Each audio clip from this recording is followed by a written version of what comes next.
Baiklah, pada kesempatan kali ini saya akan menjelaskan tentang pengaruh suhu, konsentrasi, volume, dan tekanan terhadap pergeseran kesetimbangan.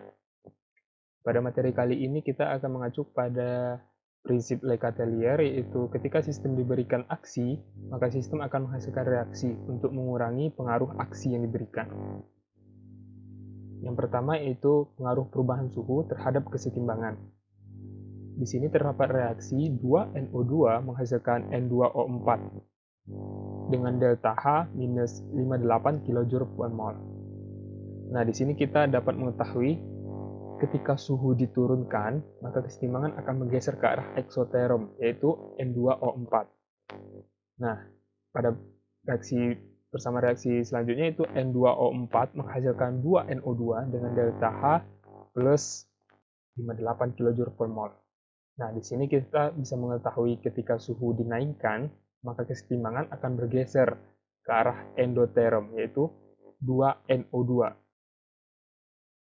Nah, pada tabel ini kita bisa melihat ketika suhu 23 derajat Celcius, delta G-nya menjadi minus 5,13 dengan nilai KC-nya itu 8,03.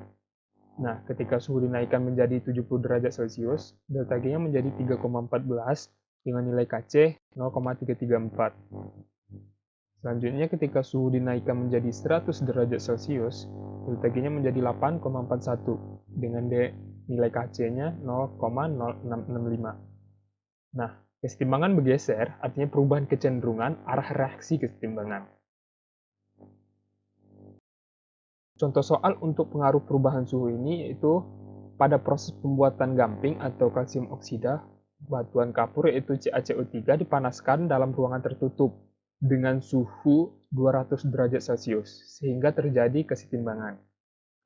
Bersama reaksi itu CaCO3 menghasilkan CaO plus CO dengan delta H plus 1768,48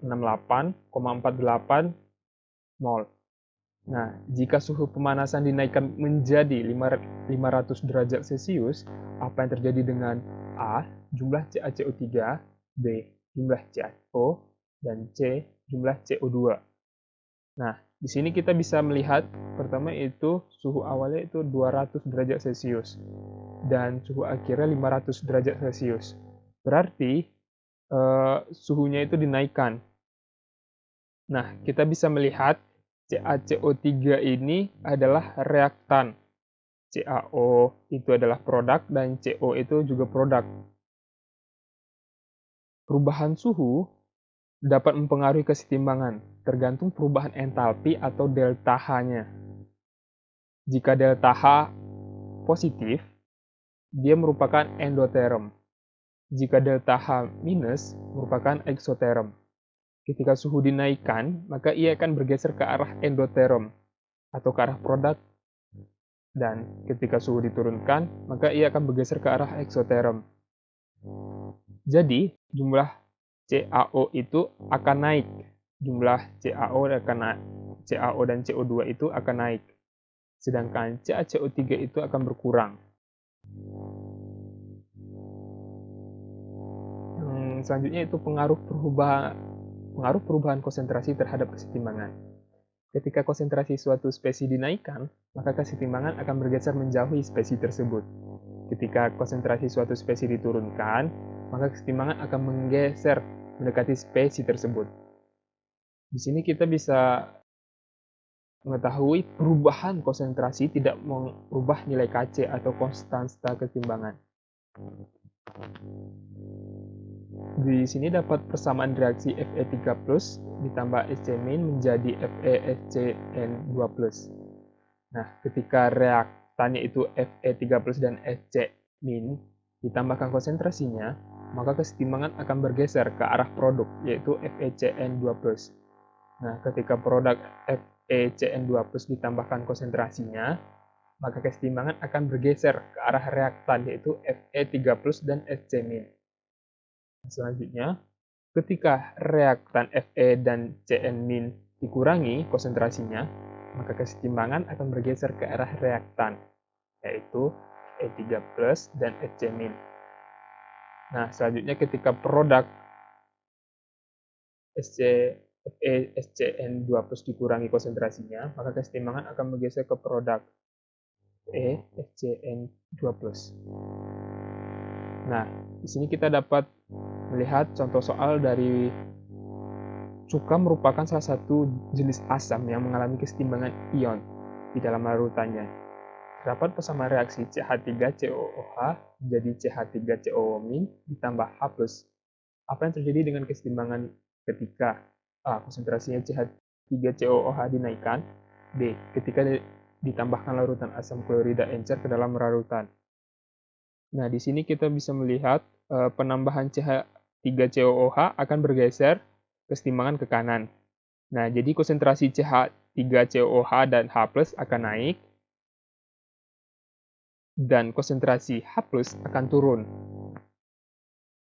Nah, untuk yang pertanyaan B, ketika ditambahkan larutan asam klorida encer ke dalam larutan, itu dengan menambahkan HCl atau H+, kesetimbangan akan bergeser ke kiri atau ke arah reaktan, sehingga konsentrasi CH3COOH akan naik, sedangkan konsentrasi dari CH3COO- dan H+ akan turun. Selanjutnya itu pengaruh perubahan volume terhadap kesetimbangan. Di sini terdapat reaksi 2NO2 menjadi N2O4. Ketika volume sistem dinaikkan, maka kesetimbangan bergeser ke arah NO2. Dan ketika volume sistem diturunkan, kesetimbangan akan bergeser ke arah N2O4.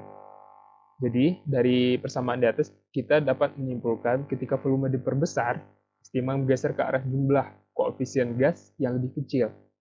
Dan ketika volume diperkecil, kesetimbangan bergeser ke arah jumlah koefisien gas yang lebih kecil.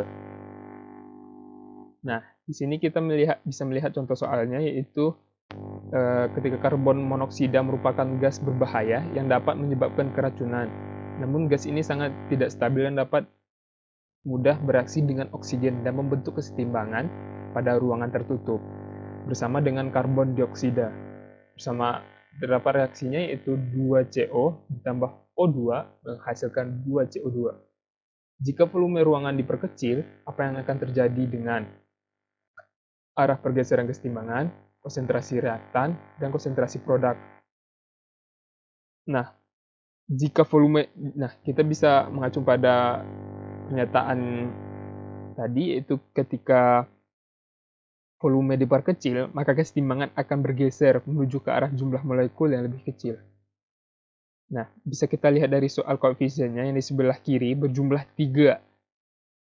Itu didapat dari 2 ditambah 1. Itu menghasilkan 3. Nah, di sebelah kanan berjumlah 2. Karena di soal diketahui volume diperkecil, maka reaksi bergeser ke kanan atau ke arah produk.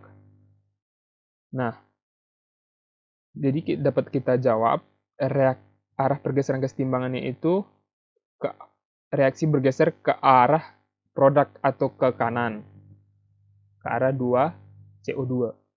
Nah, untuk yang B, konsentrasi reaktan akan turun ke arah CO dan O2.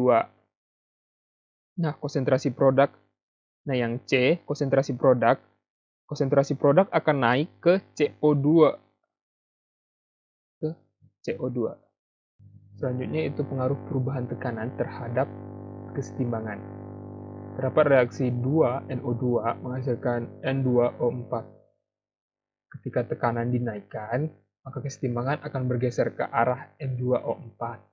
Nah, ketika tekanan diturunkan, maka kesetimbangan akan bergeser ke arah N2NO2. Nah, di sini kita bisa mengetahui perubahan tekanan tidak mengubah konstanta kesetimbangan atau nilai Kc.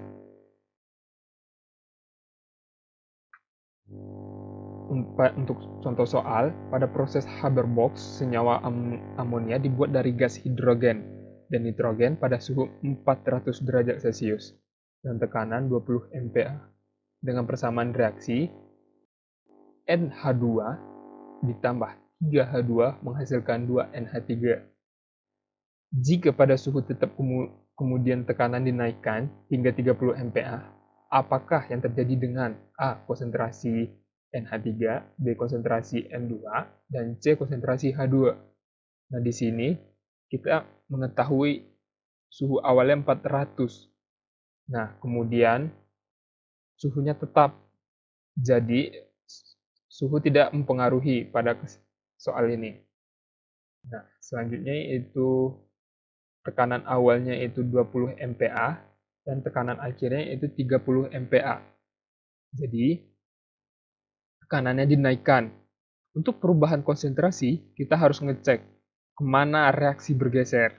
Ketika tekanan dinaikkan, maka akan bergeser ke arah jumlah molekul atau jumlah koefisien yang lebih besar.